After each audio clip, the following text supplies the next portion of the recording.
required to keep it is some of the same things. You just got to continue to do it.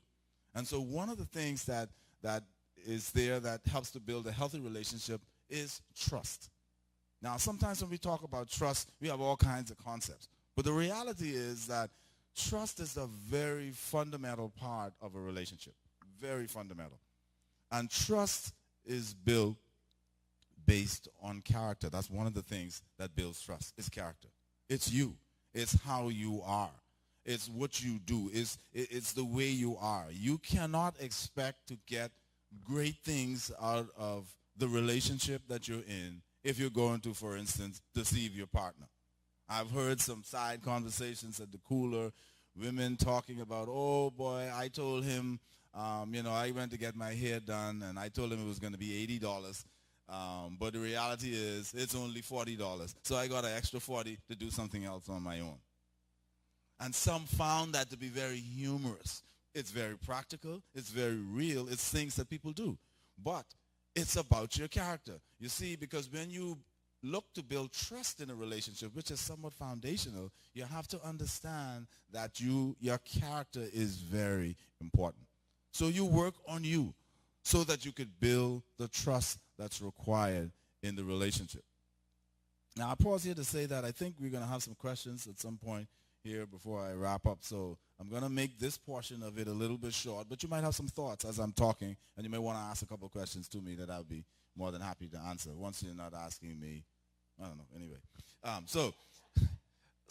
yeah, trust is very, very important to your relationship. And I think you have to underscore that, circle that, and realize that that trust comes from your character.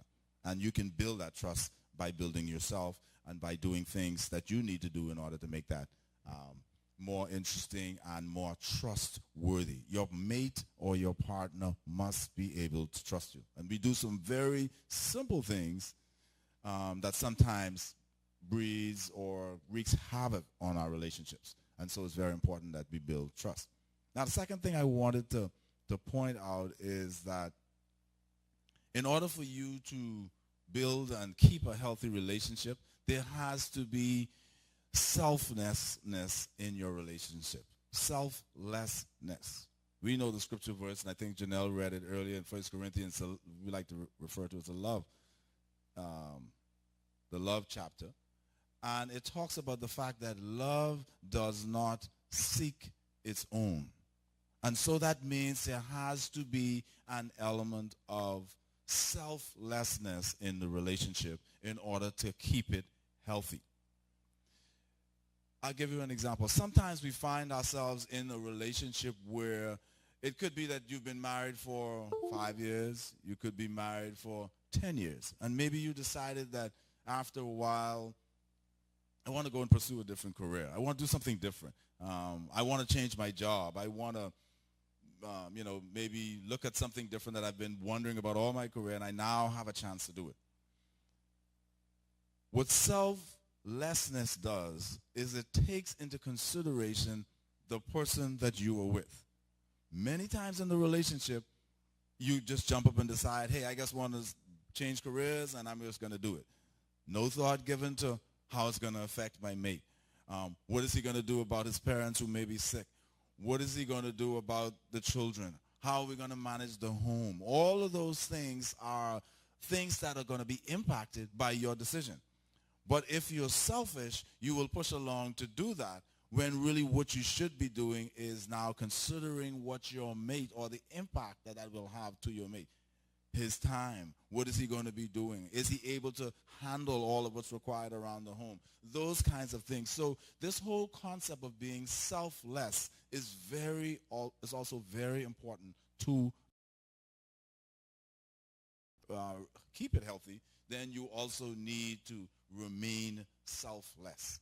And there's so many ways, like I said, that you can remain selfless. And there's so many things that you can do to help to keep that relationship healthy. And so it's very important.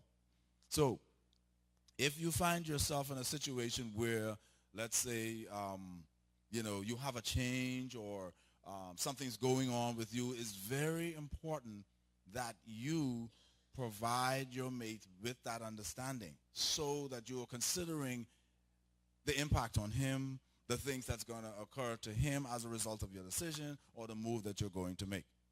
You see, because this whole idea of selflessness is also being thoughtful. It's a very simple thing. You see sometimes you will, and those of you that are married know this very, very well. Those of you who have been married also know this very well. Maybe to some of the older sisters, at some point when your husbands came home, he didn't have to go to the stove to do anything. The food was cooked and prepared because a fair amount of them were at home. Some worked, and so the dynamic is very different. But you'll find out that you may need to be more thoughtful in the relationship to keep the relationship healthy. I've been out all day. Lynn has been out all day. I get in before her. The first thing I'm thinking about, what does she need? Sometimes, I'll give you a very real practical example. She comes home and at 4 or 5 o'clock in the day, she's only had a yogurt for the day. So I know she's going to want some tea. I know she's going to be tired. So if I get in before her, first thing happens, clean the kitchen. Wash up the rest of the dishes that are there. If there's anything hanging about, clean it up. Why? Because I understand that she is going to want to come in to relax for a while before she does anything. So I'm ahead of her. Put on the kettle, find out what kind of tea she wants, get it, make it, take it to her. Then she can relax, collect herself, and then go on with whatever she wants to do for the evening. So there's just a little simple ways that you can do thoughtful things for your special somebody that allows you to be able to keep your relationship healthy, because it means being selfless.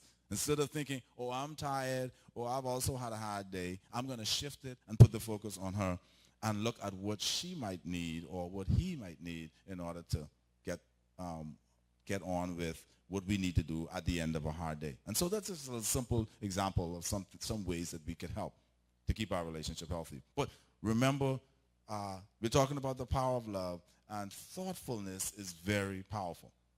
It's powerful because it says that I've put aside me and all of what I want to do and the things that I desire to cater to my other party who also wants something and needs something. And the thing about that is that I find that over the years of being married, that in that situation, that works more powerfully than you actually think. Because even in the scenario where you might have a selfish partner, God shows up because the ultimate lover is God. God shows up in some times to help to take care of you until your partner gets it. Because sometimes they just don't get it right away. And we know that's the reality of some of the situations. Your mate is not going to be perfect. He's not going to, or she's not going to know everything and be clocked in and tuned into everything all the time. So even when you're willing to be selfless and think about them and put them, their thoughts and their feelings and the things that make them feel good and help them to relax, first, it allows for God to step in sometimes and take care of the things that you need until the person comes to the place where they understand, hey, guess what?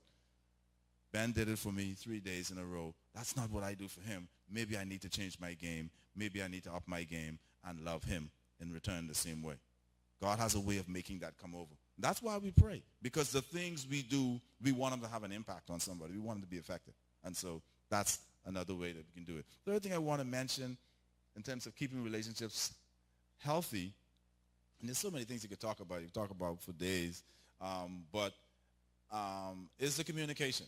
Communication is something that I think many times we kind of feel like, I know it already. I know how to communicate. I'm not talking about speaking to someone, speaking at them. I'm talking about communicating. Now, my wife has a couple of sayings, and she told me I must make sure and use one of them. And so one of them is that you must keep everything in front of you. I'm looking at Crystal and Ian, and they probably remember that one because recently we talked about it. I think they've been married like year and some, going on 2. Yeah. And so we talked about keeping everything in front of you.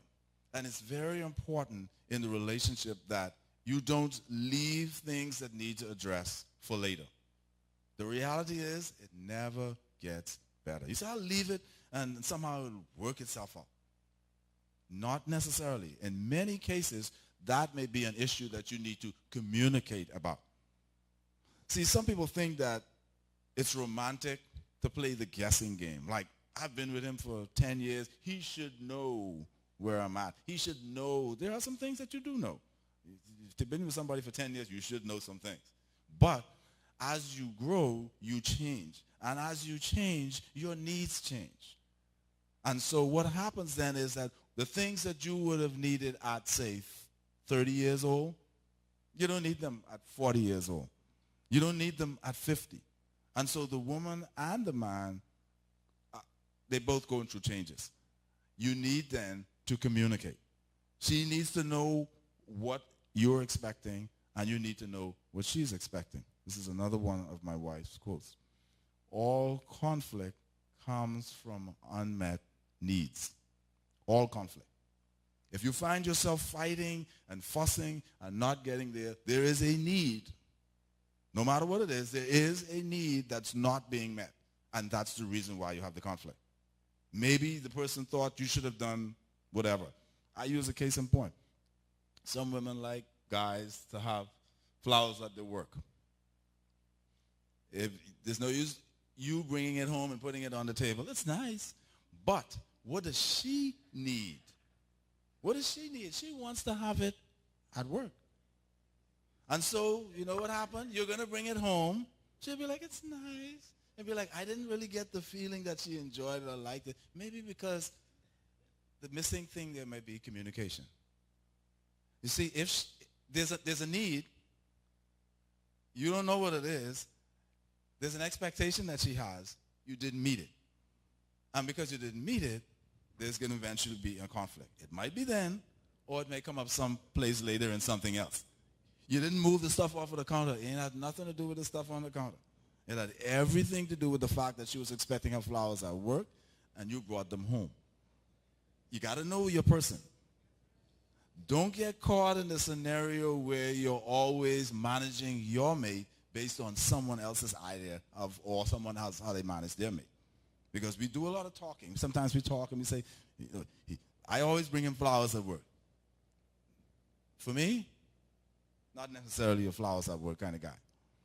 So my wife would know that. So after a couple of years of not excitement, then we had the conversation, and she knows, well, I get flowers at work a few times. She's not a big one for flowers at work, even though I may do it on occasion, just for the surprise. Hey, great. But you have to know you're someone. You cannot say, well, this person does it like that. I've heard the women in the office say this. I've heard the guys in the office say that, and you go do the same thing. You must communicate. So communication is key, and it's very important. It's important that you keep everything in the front of you and you don't leave it for later. And it's also important that you understand that conflict comes from unmet needs. So there is a need to communicate. And so I want to encourage you along those lines to always communicate. Always communicate. Because when you leave things to later, or assuming that somehow I won't say anything about this because it's probably not that important, when really it's important to you, again, you're not being honest with yourself. It's going to continue to stir. The next thing happens, he walks upstairs and leaves the light on downstairs, and then there's a big old fuss, and you wonder what happened.